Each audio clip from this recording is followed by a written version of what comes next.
About 2 or 3 times a century, a massive star in our galaxy explodes. The star's core may survive as a neutron star or a black hole, but the rest of it rushes into space as swiftly expanding debris behind a powerful shockwave. As the supernova remnant grows, it sweeps up interstellar gas and gradually decelerates. Yet even thousands of years later, its imprint on the galaxy remains impressive. Exploding stars and their remnants have long been suspected of producing cosmic rays, some of the fastest matter in the universe. Where and how these protons, electrons, and atomic nuclei are boosted to such high speeds has been an enduring mystery. Now, observations of 2 supernova remnants by NASA's Fermi Gamma Ray Space Telescope provide new insights. Because cosmic rays carry electric charge, their direction changes as they travel through magnetic fields.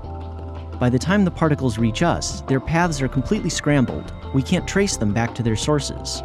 So scientists must locate their origins by indirect means, which is where Fermi comes in.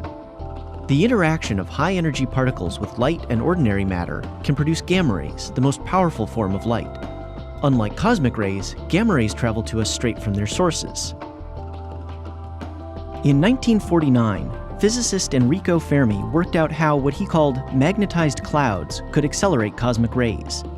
Later studies showed that a variant of his method, called Fermi acceleration, worked especially well in supernova remnants.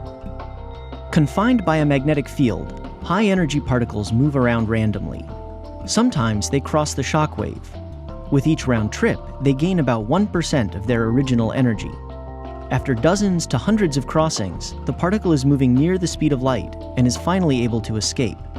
If the supernova remnant resides near a dense molecular cloud, some of those escaping cosmic rays may strike the gas and produce gamma rays. But electrons and protons make gamma rays in different ways. Cosmic ray electrons do so when they're deflected by passing near the nucleus of an atom.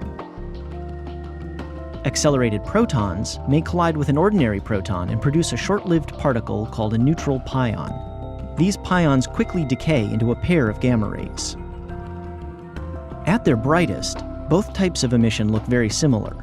Only with sensitive measurements at lower gamma ray energies can scientists determine which process is responsible. Now, Fermi observations have done just that. They conclusively show these supernova remnants are accelerating protons. When they strike protons in nearby molecular clouds, they produce pions, and ultimately, the gamma ray emission Fermi sees. NASA's Fermi has detected gamma rays from many more supernova remnants, but the jury is still out on whether accelerated protons are always responsible and what their maximum energies may be. Nevertheless, the Fermi team has taken a major step, a century after the discovery of cosmic rays, in establishing just where they arise. Something that would satisfy, but certainly not surprise, the original Fermi.